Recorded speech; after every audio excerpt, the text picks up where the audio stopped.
Hello people, welcome back into this channel. So today we will talk about the Google Docs application on mobile phone, and I would like to show you the way how you can check the progress of your articles by counting the words that you have been typed on the articles.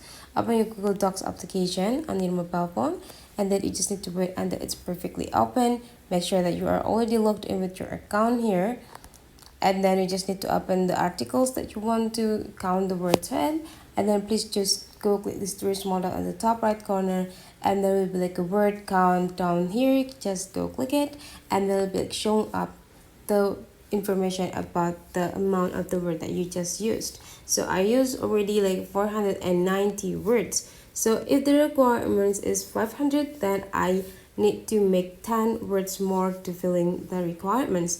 But then the maximum or the minimum the maximum amount is 400, then I already exceed from the requirement. I need to decrease 90 words for my articles. So that's for today's tutorial, guys. Hopefully you enjoy and know how the way you can count the words that you use on the articles. So let's meet again into other tutorial. Thank you.